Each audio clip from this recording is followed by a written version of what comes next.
Hey everyone, I'm Mr. Hark. Picture this. A family comes back to their quiet cabin in the Oregon woods, expecting the same old peace and quiet, only to find their doorbell camera recorded something no one should ever see wandering that close to a human home.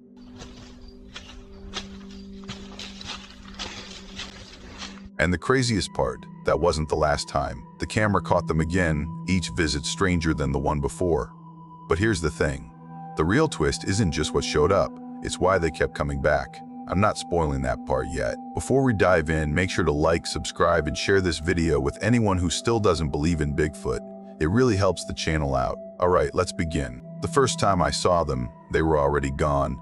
I was standing in our kitchen with my hands still red from the cold, grocery bags on the counter, when Eli said, "Mom, you need to see this. Right now." He wasn't joking, I could tell by his voice. 13-year-olds joke about everything. They don't talk like that unless something's wrong.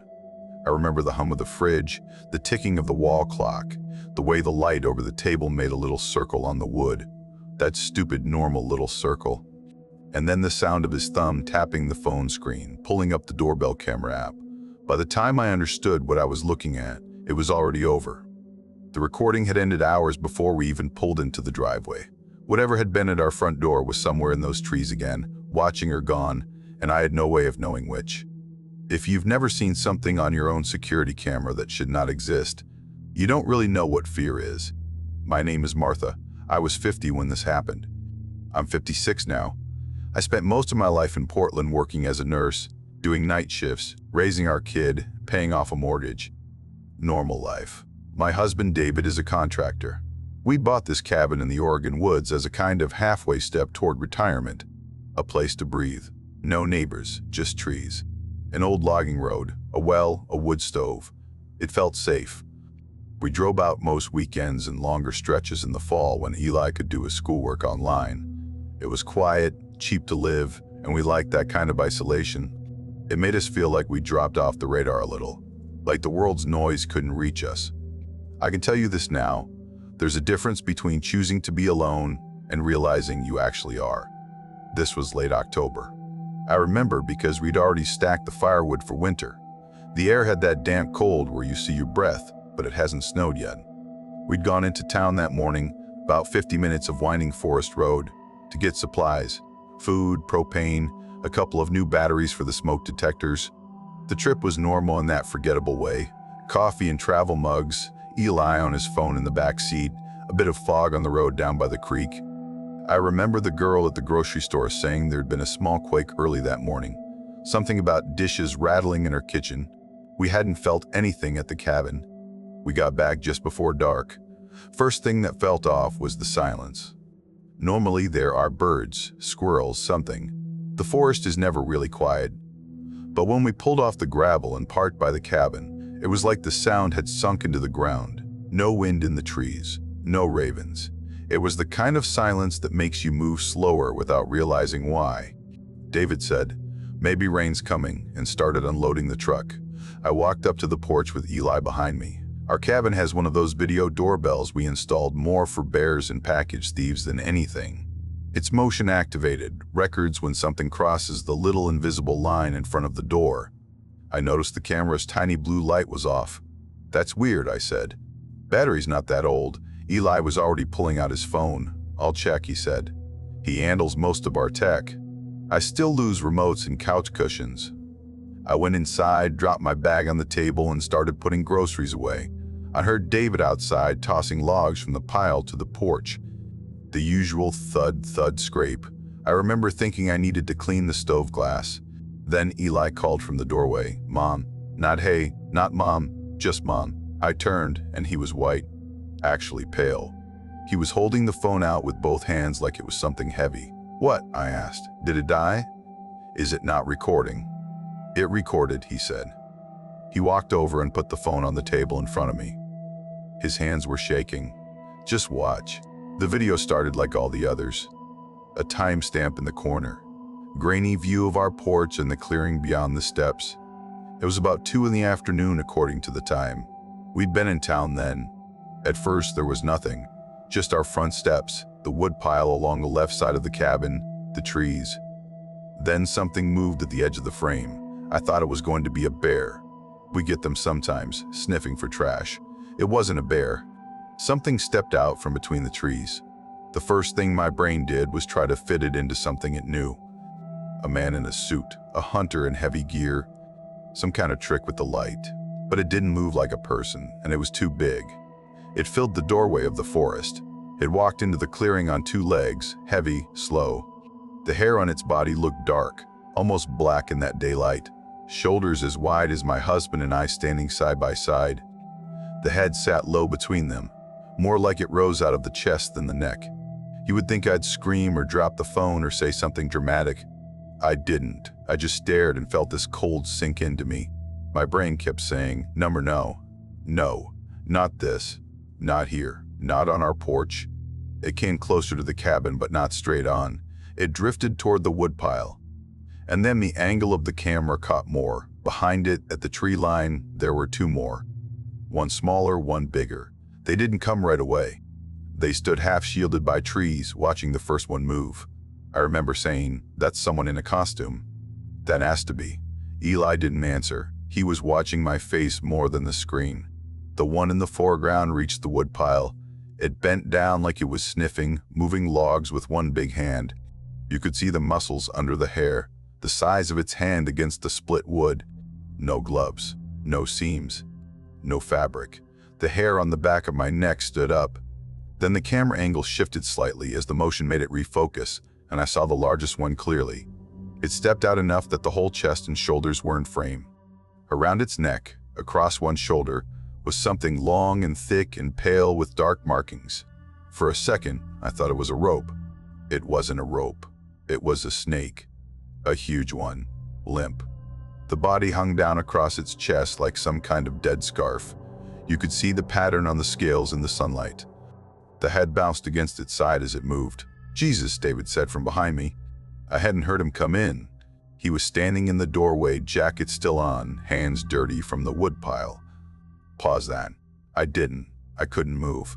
The biggest one turned its head toward the camera for just a moment. Not straight at it, more like it was looking past the cabin, checking the road. But the angle gave us a clear look at the face. Heavy brow, eyes set deep, flat nose, mouth closed. It was wrong. It was wrong in a way that made my stomach twist. Not an animal I'd ever seen, not a person. It looked aware. That's the only word I have. Not just moving, but thinking. The smallest of the three stayed near the trees. It moved more nervously, shifting from foot to foot like it wanted to come closer but didn't know if it should. When the one by the woodpile knocked a log loose, the smaller one flinched like it was used to sudden noises meaning danger. The video ended a few seconds later. The last thing it caught was the back of the first one as it turned away from the woodpile and headed toward the side of the house, out of frame. Then the screen cut back to the still image of our porch. Nobody talked for a full minute. The only sounds were the clock and David breathing fast through his nose. I replayed it. Not because I wanted to see it again, but because my brain wouldn't accept that I'd seen it right the first time. Same movements, same snake, same huge deliberate steps. When it ended again, Eli whispered, "Did we just get Bigfoot on the doorbell cam?" I remember snapping, "Don't say that," without even knowing why. Like the word itself was dangerous. We argued in circles for a while. David said it was some guys from town messing with us. Hunters. Prankers. Eli said hunters don't carry giant snakes around their necks. I said there had to be a costume shop or a movie prop house somewhere. Then I remembered where we were. Nearest big city was hours away. "Maybe we should call someone," Eli said. "Ranger station. Or, I don't know, the news." "Tell them what?" David said. "That we've got 3 gorillas on tape in the Cascades carrying a freaking anaconda like a necktie." We all went quiet again. Outside, the light was gone. It was that gray half hour where the trees turn into black lines.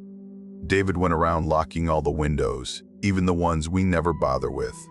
He checked that the gun safe was closed. We didn't talk about why he did it. He just did. I kept telling myself they were gone. Whatever they were, they'd come, sniffed around, and left. That was hours ago. The forest was big. The chances of them coming back the same day seemed small. That's what I told myself anyway. We made dinner. Nobody really ate. Eli pushed his food around and kept glancing toward the front door. David kept checking the window over the sink like he expected a face to be pressed up against it any second. The cabin feels cozy most of the time. That night, it felt like a wooden box in the middle of nowhere. After we cleaned up, David said he was going to go out and take a quick look around. He grabbed his flashlight and stepped into his boots by the door. "You're not going alone," I said. He gave me that look he gives when he's trying not to say "don't start" in front of Eli. "Just the porch," he said. "I'll stay in the light." You could tell he wanted to believe that made a difference. He stepped out and I followed, leaving the door open behind us. The porch boards creaked under our weight. The floodlight kicked on, washing the clearing in that harsh yellow-white. Everything looked normal. Woodpile, gravel, tree line, nothing moved. David shone the flashlight toward the spot where the big one had come out of the trees. The beam cut into the dark, catching branches, moist ground, a bit of mist rising from the earth. No eye shine. No movement. "You see anything?" I asked. He exhaled, long and slow. "No. Just trees." We went back inside, locked the door. This time, I noticed how flimsy that lock really was. Just a deadbolt and a chain. We tried to act normal for Eli. Watched some stupid show on the laptop. Talked about school. But every little sound outside made us stop and listen. A branch creaking in the wind, something scurrying along the roof, the heater kicking on. My heart was racing so hard at one point I could feel it in my throat. Around 10, we decided to try and sleep. Eli insisted on sleeping in our room. He hadn't done that since he was little. We let him. We pulled the mattress from the guest room onto the floor next to our bed. He didn't complain about the space or the blankets. He just curled up, facing our side of the room. The lights went out. The forest outside pressed in. I didn't sleep. I laid there with my eyes open, staring at the shadow of the window frame on the ceiling. David's breathing slowed next to me. Eli shifted once in his blankets, then went still. Maybe an hour passed. Maybe more. Time stretches when you're waiting for something you can't name. And then, very softly at first, I heard it. A thump. A real one. Not the little crack of a branch, but a heavy impact, like something big had stepped down on solid ground. It was followed by another, closer. I held my breath. The hairs on my arms stood up. David whispered, "You hear that?" His voice was tight. He hadn't really been asleep either. "Yeah," I whispered back. Eli hadn't moved. I thought maybe he slept through it, but then I heard his voice very small. "Is that them?" I didn't answer. I didn't want to confirm anything.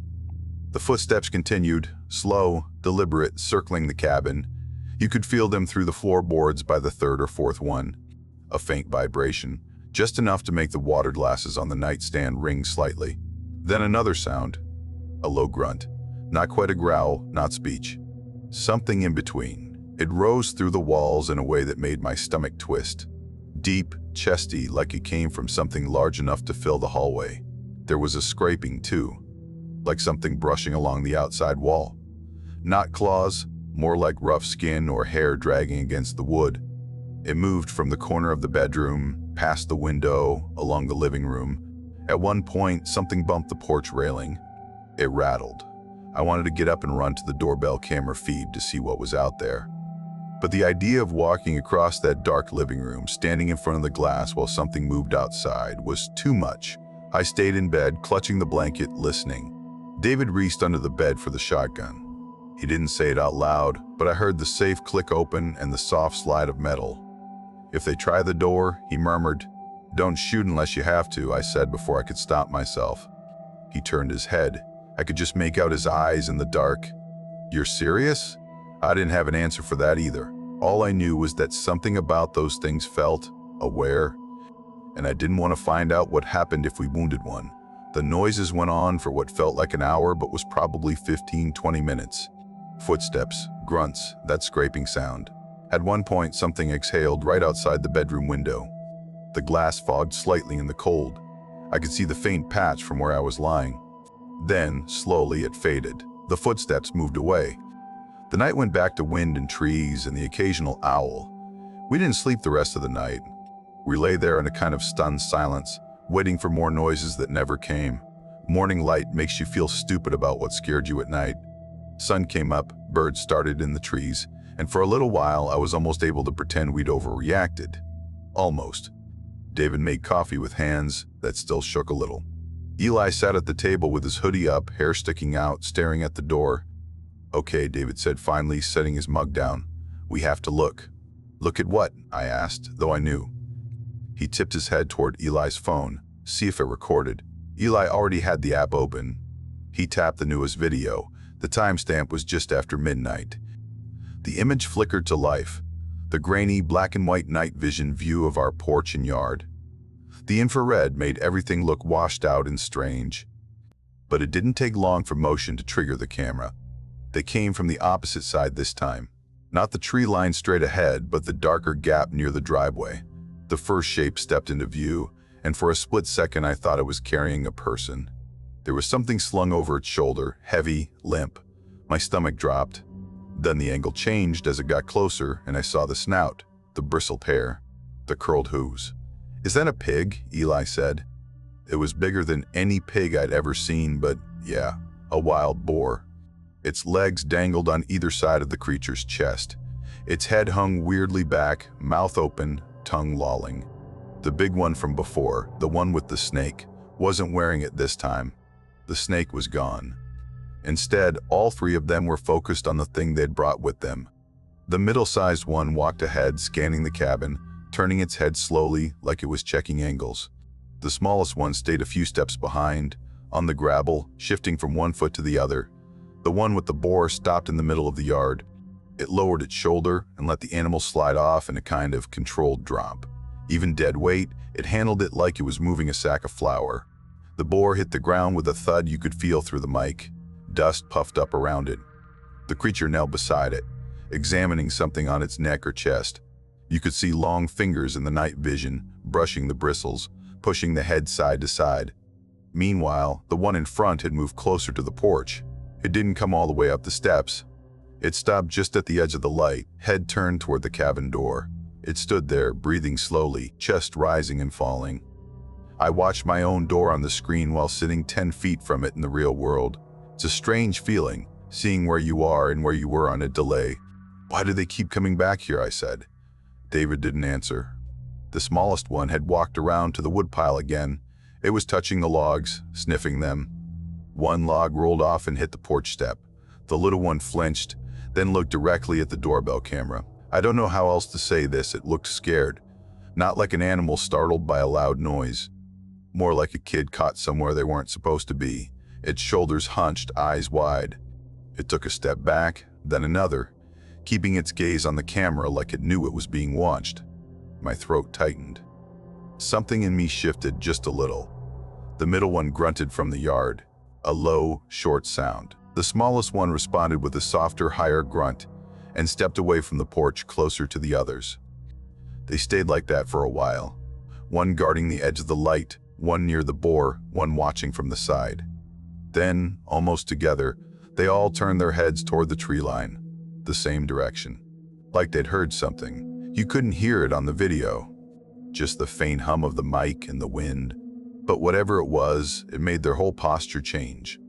They went from cautious, curious to alert, tense. The one by the boar straightened up. The guard one took a step backward toward the yard. The smallest shuffled closer to the big one. Then the video ended. The recording timed out. Just cut off. "That's it," Eli said, voice shrill. "That's it? It just stops?" I scrolled. That was the last motion clip. Nothing after. David went to the window and looked out like they might still be there. "Maybe the memory's full," he muttered. "I don't know." We sat there with our coffees going cold, watching the empty yard through the window, each of us replaying those images in our heads. It took me a while to say what I was thinking. "I don't think we're the reason they're here," I said finally. "I think something happened out there. Somewhere up the ridge." David turned. "What?" I gestured vaguely toward the forest. "They keep coming from that same direction. They're carrying food. They're checking us out, not attacking. That girl at the store said there was a quake. What if there was a landslide or something? What if they lost, I don't know, their place?" It sounded ridiculous out loud. Bigfoots losing their home in a landslide. But the words were already out there. Eli said, "Then why the hell pick our cabin?" His voice cracked on hell. He was trying to sound angry, but mostly sounded scared. David rubbed his face with both hands. "We're not going out there," he said. "Not yet. We don't know what they want. We know they could have broken in last night if they really wanted to," I said quietly. He gave me a look. He knew I was right. Those things were big enough to rip the door off its hinges. They just walked around us, checked us, watched us sleep without us knowing. That bothered me more than anything. We should have packed up and left then, I know that. We had a chance. Daylight, a working truck, a clear road back to town. But we didn't. Humans are stubborn. We kept thinking, let's just see, let's wait one more day. We convinced ourselves we were gathering information. What we were really doing was getting pulled in. It was Eli who found the first real sign. We were out by the woodpile later that morning pretending to straighten it up. In reality, we were looking for tracks. It felt safer to call it cleaning. Gives your hands something to do while your brain tries not to fall apart. "Hey," Eli said, by the corner of the house. "Look at this." He was pointing at the ground where the grass met the dirt. The soil there was churned up, like something heavy had walked through when it was wet. You could see impressions deep enough to hold water. At first, it just looked like holes. Then my eyes adjusted and I could see the shape of it. Long, narrow, with toes. Not like a bear. Not like a boot. Each step was spaced farther apart than my legs could stretch. David crouched down, running his fingers along the edge of one. "Could be a bear stepping weird," he muttered. "No," Eli said. "Dad, come on." The prince led away from the cabin, past the side of the house, toward the ridge behind us. The ground there sloped up into thicker trees. I followed the line with my eyes. It was like something had plowed through the underbrush. Ferns flattened, branches broken high up where nothing my height could have reached. We walked a little way along the trail, not far. Just enough to see that it kept going, deeper into the forest, a faint path of broken brush and disturbed earth. David stopped. "That's enough," he said. "We're not going up there blind. We don't have to go far," I said. "Just enough to see if there's, I don't know, damage, a slide." "What are you going to do if we find one, Martha?" he snapped. "File a complaint? Leave a note? These things they're not our problem." But they were, weren't they? They had made themselves our problem just by existing here, by choosing to circle our cabin at night. I don't know what got into me exactly. Maybe it was the nurse in me, the part that runs toward accidents instead of away. Maybe it was the way the smallest one had looked at the camera. "We should at least know what we're dealing with," I said. "If there's a damaged area up there, it could be unstable. We should tell somebody. Ranger, sheriff, whoever. If we do nothing and someone gets hurt on that slope." I let the sentence trail off. David exhaled through his nose again, that unhappy sound. But after a minute, he went back to the cabin and came out with his pack. He threw in a first aid kit, a couple bottles of water, a flashlight. "We stay within sight of each other," he said. "We don't run. If we see them, we back away, slow, and we come home. No yelling, no sudden moves. Got it?" Eli's eyes were huge. "I'm not staying here alone," he said. "You're not," I told him. "You're coming with us." I wasn't leaving him in that cabin by himself with those things roaming around. I trusted the forest more than the empty house. We followed the trail. The forest behind our cabin is steep. It rises fast, the ground soft with needles, roots twisting under your feet. You have to watch every step. The path we followed wasn't a real trail. It was more like a series of wounds in the forest. Fresh breaks in the underbrush. Exposed soil where roots had been ripped up. The occasional footprint pressed deep enough that you could see the toes. Eli walked between us, clutching a flashlight like a weapon even though it was noon.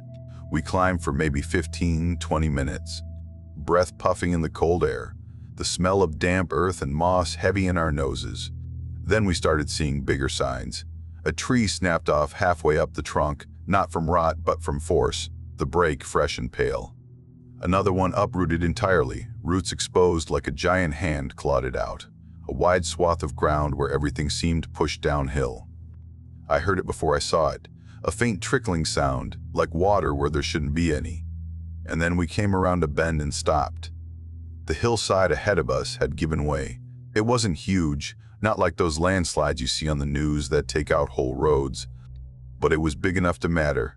A long tongue of mud and rock and torn trees had slid down from higher up, carving a path through the forest.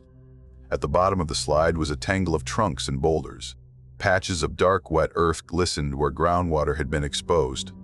"Damn," David said softly. You could see where the forest used to be.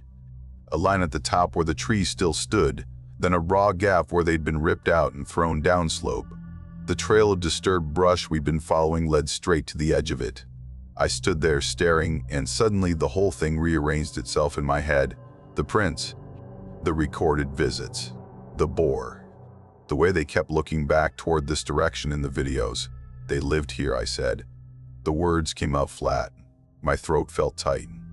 "Or near here." David gave me a look but didn't argue. Even he couldn't deny the way the tracks lined up. Eli swallowed. "So, what? They got buried?" I shook my head. "Maybe. Maybe not. Maybe they got pushed out. Maybe they ran." We picked our way closer to the edge of the slide. The ground was unstable, soft underfoot. I made sure Eli stayed between us, near the tree-line side, not the raw earth. Up close you could see all kinds of things half buried in the mud. Broken branches, rocks, little pockets of leaves pressed flat. It smelled like fresh dirt and crushed plants, that sharp green smell you get right after a big storm tears through. "Careful," David said when I stepped closer. "This is still moving. You can see where it's slumped since the initial slide." He was right. Little rivulets of mud trickled down from higher up. If you listened, you could hear the tiny sounds of dirt shifting. I was about to say we should head back, that we'd seen enough, when something off to the right made me stop. A sound, faint, a low, muffled, "Did you hear that?" I asked. David frowned. "Hear what?" "There." I pointed toward a cluster of fallen trees caught in the slide. "Listen." We held still. For a moment, all I heard was my own heartbeat and the drip of water. Then it came again. A low, strained sound, like someone trying not to cry out. Eli whispered, "Mom." I was already moving before I even thought it through. Picking my steps carefully, I edged along the side of the slide toward the fallen trunks. The ground sucked at my boots but held. David swore under his breath and followed. "Martha, don't." I ignored him.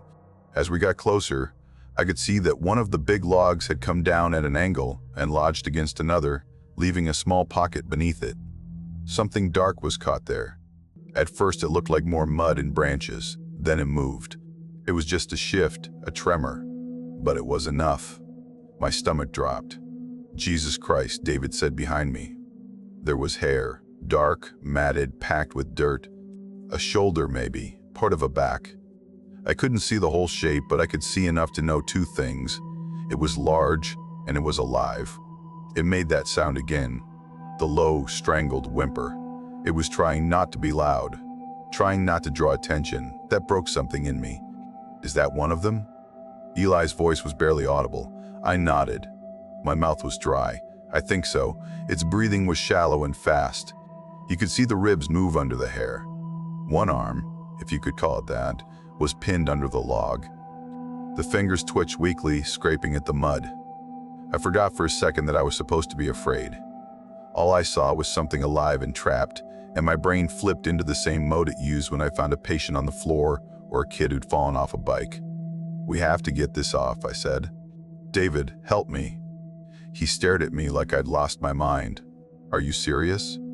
"That thing gets loose and it's going to suffocate if we don't," I snapped. "Look at it. It's not going anywhere with that on its chest. We don't have time to argue." He looked at Eli, then at the log, then at me. I saw the moment he decided. His jaw clenched.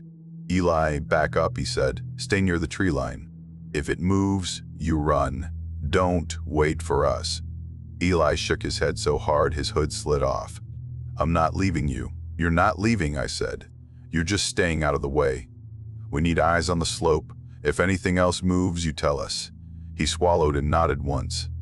David and I climbed down closer to the trap shape. The smell hit me then. Animal and something else I couldn't place. The creature turned its head slightly when we got close. One eye cracked open. It was dark, with a faint reflection in the light. It saw us. I know that. It saw us. I held my hands up. "We're going to help," I said, feeling stupid as the words left my mouth. "Just stay still." It made a low sound. Not a growl. More like a forced-out breath. We got our shoulders under the log as best we could. It was heavy, slick with mud. On three, David said. 1, 2, 3, we heaved. The log shifted a few inches, then slammed back down. The creature let out a short, sharp cry that cut right through me. Again, I gasped. We have to get it higher. We dug our feet in, grunted, pushed. Mud slid under our boots. My back screamed. The log rose, slow, scraping against whatever it was caught on. Move, David yelled at the creature. Come on, get out. It used its free arm, huge fingers caked in dirt, to drag itself sideways. The pinned arm came free last, with a sucking sound and a little spray of mud. We let the log fall once we were sure it was clear. It hit with a thud that shook the ground. I fell to my knees, hands sinking into the wet earth. For a second, nobody moved. Then the creature tried to sit up and collapsed halfway, breath wheezing.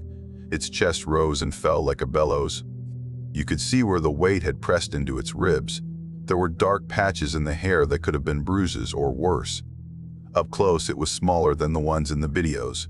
Still huge by our standards, but not as wide in the shoulders. The face was younger, if that makes any sense, less heavy around the eyes. The hair was shorter, patchier in places.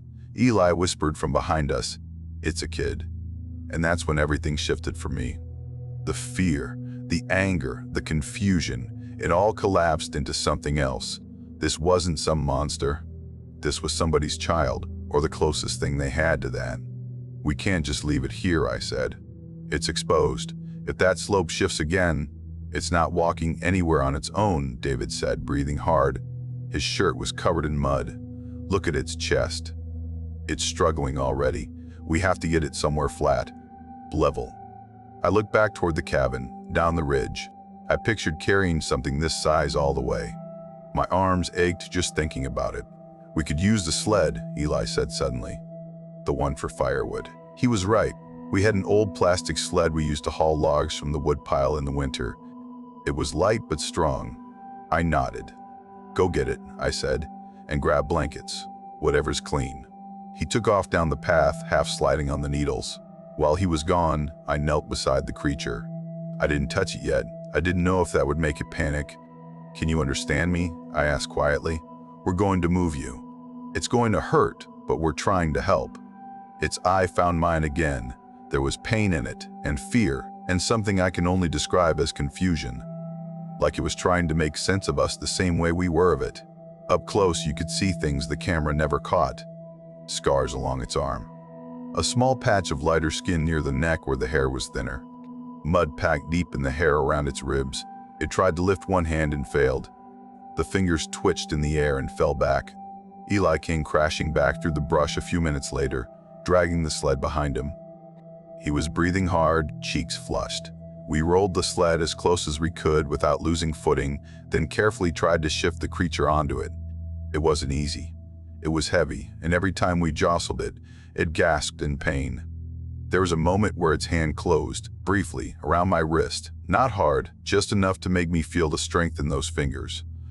If it had wanted to crush my bones, it could have. It didn't. "We've got you," I said. "We've got you." Once we had it on the sled, we wrapped the blankets around its chest and shoulders as best we could. It shivered once, a full-body tremor, then went still. Dragging it down the ridge was the hardest thing I've ever done with my body. The sled caught on roots. Mud sucked at it. Our shoulders screamed. We had to stop every few yards to catch our breath. The whole time, I expected to hear something behind us. A grunt. A footstep. The sound of branches breaking under a much heavier weight. We heard nothing but our own breathing and the whisper of the trees. By the time we reached the cabin clearing, my legs were jelly. My hands shook from gripping the sled rope. David's face was gray with exertion. "Where do we put it?" Eli asked, voice small. I looked at the cabin, then at the shed. The shed was closer, a little structure off to the side we used for tools and winter gear. It had a solid door and only one small window. "The shed," I said. "We can't bring it in the house. If the others come looking." He didn't argue. None of us wanted those things searching our bedrooms. We cleared some space in the shed as fast as we could, shoving rakes and boxes aside. Then, carefully, we slid the creature off the sled onto the floor. The blankets cushioned the worst of the impact. It lay there on its side, breathing raggedly. I grabbed my old nursing kit from the cabin. Stethoscope, gloves, gauze, a pulse oximeter that probably wasn't going to fit on anything, but I grabbed it anyway. Have it. Back in the shed, I crouched beside it. Okay, I murmured, let's see what we're dealing with. I did the most basic triage I could. Checked its breathing with the stethoscope. The sound was rough but present. No obvious punctures. I pressed gently along its ribs and it hissed, a sharp intake of breath, when I touched certain spots. Probably fractures, maybe a crack. Nothing I could fix out here except with rest and support. Its arm had scrapes and deep bruising, but no broken bones I could feel. I cleaned what I could with saline and gauze. It flinched, but didn't lash out. The whole time, its eyes tracked me, not with the dull panic of an animal you're holding down, but with sharp, wary awareness, like it was putting things together. You are out of your mind, David said from the doorway, watching me. Just disbelief. I've done worse in parking lots, I said. At least this one isn't yelling at me in English. He huffed a short laugh to spite himself. We left a big bowl of water within reach. I didn't know if it used cups. I figured it could figure water out on its own if it wanted. Do we talk to somebody about this? David asked as we stepped outside and shut the door. The sheriff? The ranger station? And say what? I asked tiredly. That we dragged the juvenile Bigfoot into our shed after finding it in a landslide. They'll take Eli away and put us on a watch list. He opened his mouth, then closed it.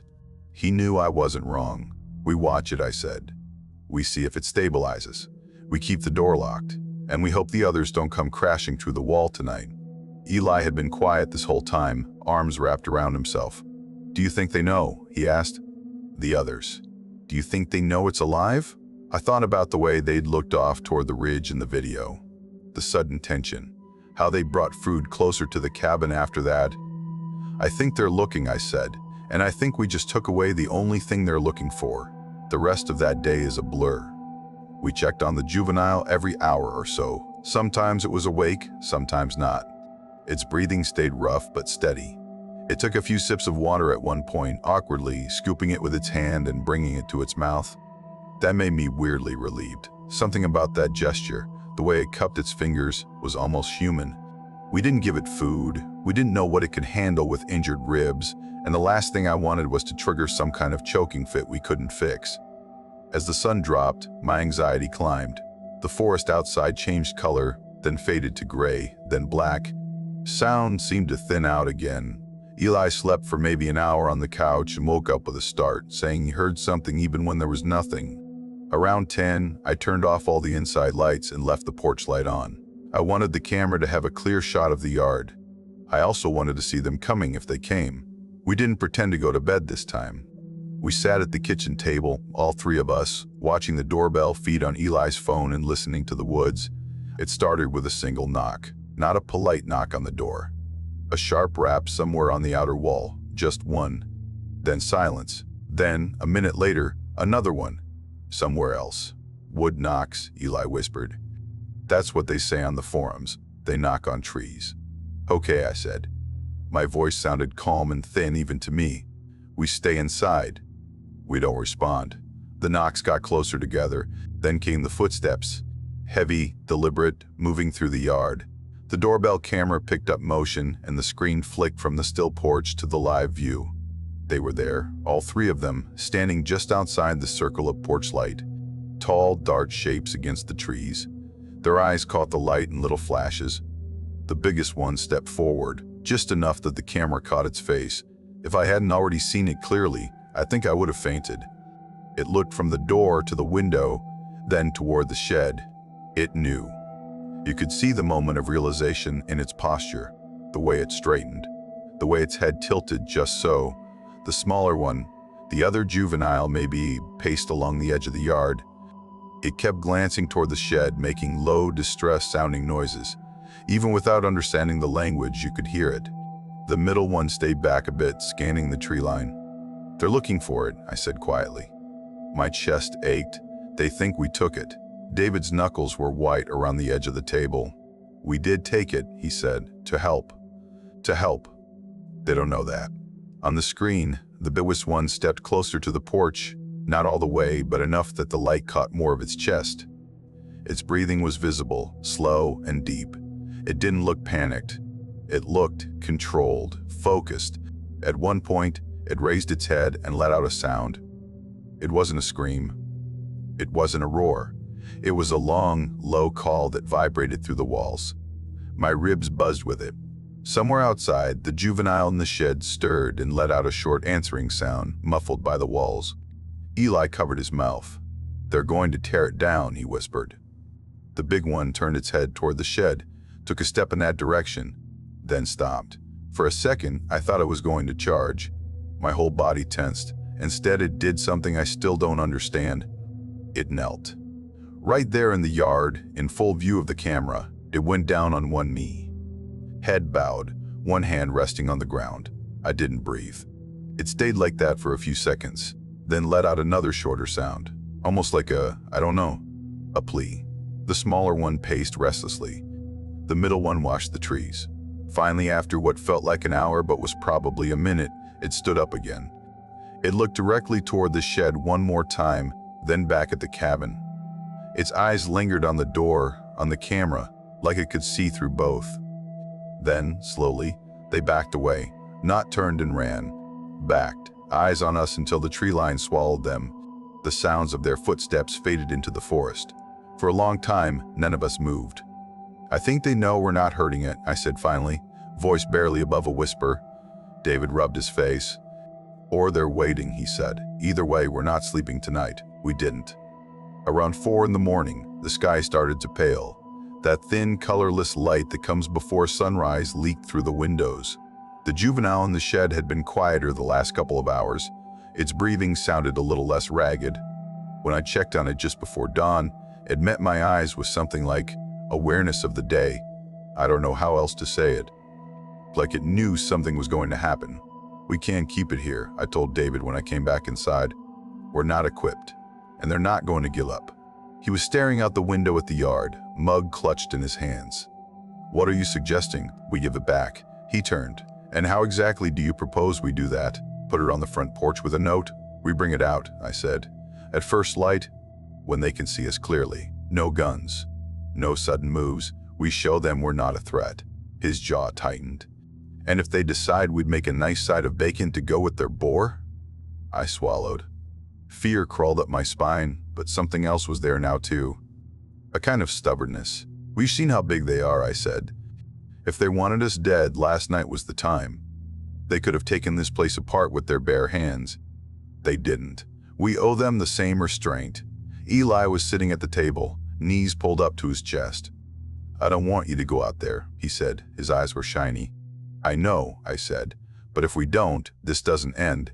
They keep coming back, more desperate each time. They might start trying doors, windows. I'd rather face them on our terms, in daylight." David looked between us. He hated the idea. I could see that, but he also saw the truth in it. "Okay," he said finally. The word felt heavy. "We do it together. We move slow. You stay behind me, Martha. Eli, you stay on the porch unless I say otherwise. If they act aggressive, you back up. You get inside and you lock the door.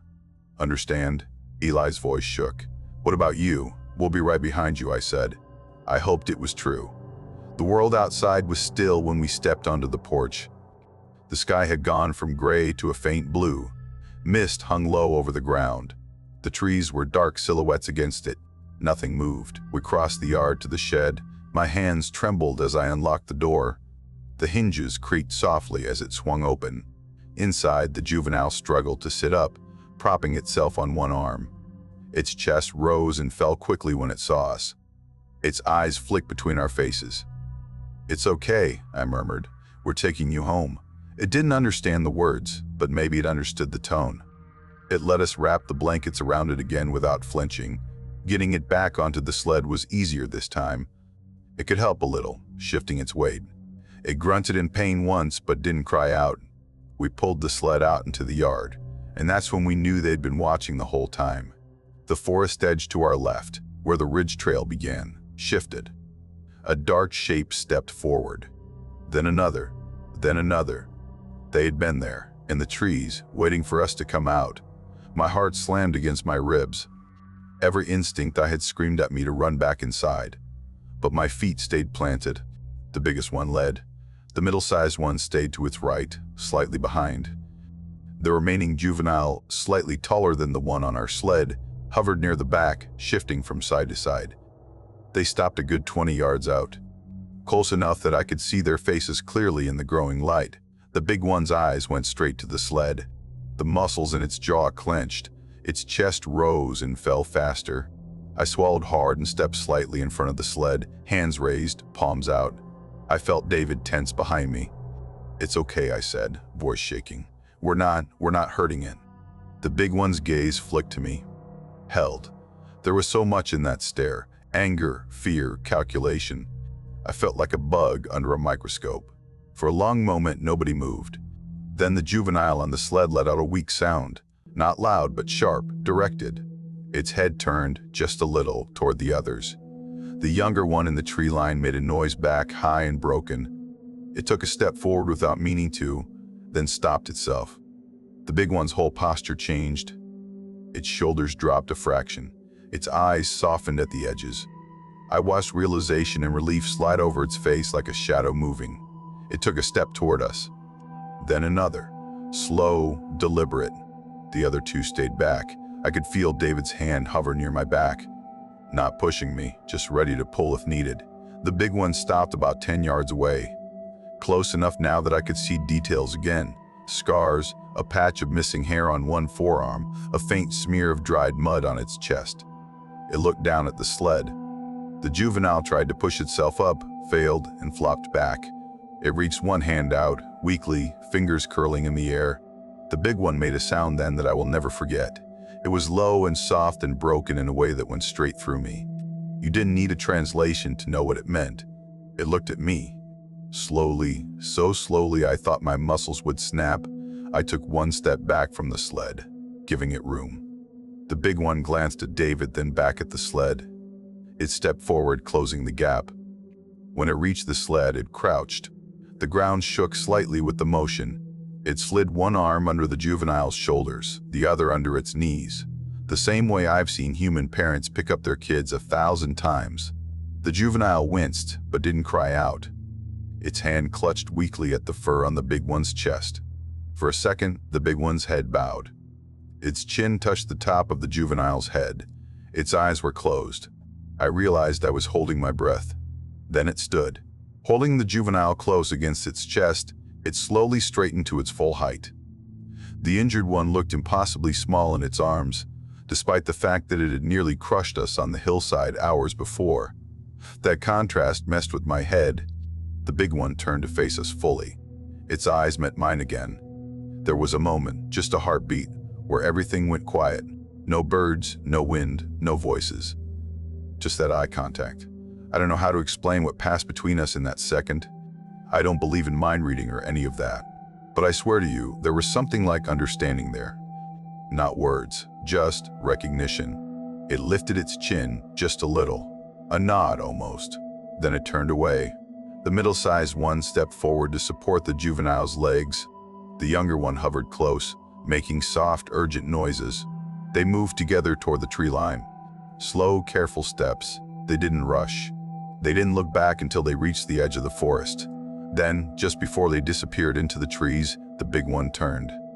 It looked at our cabin, at the porch, at me. Its eyes caught the light for a second, amber and dark at the same time. Then they were gone. No dramatic roar. No sudden crash. Just the soft sound of branches shifting as they slipped back into the woods. The forest felt different after they left. Lighter somehow. Like whatever had been pressing down on the air had finally moved on. A bird called from somewhere above us. A squirrel scolded like nothing unusual had happened at all. My legs gave out and I sat right down on the porch steps. My hands were shaking so hard I couldn't even hold my coffee. Eli slid down next to me, his face buried in his knees. David stood in the yard for a long time, staring at the trees where the tribe had disappeared. Some nights we heard distant calls, not close, just enough to remind us they were still out there. Then, slowly, the signs drifted farther away. A footprint by the creek, a snapped branch near the logging road. And then one night, about a week later, I heard a long, low call from high on the ridge. Not panicked, not searching, more like a signal, maybe a goodbye. I didn't wake David. I just lay there and listened until it faded. After that, nothing. No more calls. No more prints. The forest went back to being ordinary. People asked why we still go to the cabin, why we didn't sell it and move somewhere with streetlights and neighbors and cameras pointed at parking lots instead of trees. I never know how to answer that cleanly. Eli's 19 now. He jokes about it, sends me Bigfoot memes, pretends he's past it. But I notice how he checks the tree line every time we get out of the truck at night. I notice how he still calls that juvenile the kid. And me? I don't dream about monsters. I dream about that moment at dawn. The cold grass, Eli behind me, the tribe stepping out of the trees, and those eyes meeting mine, trying to decide what I was.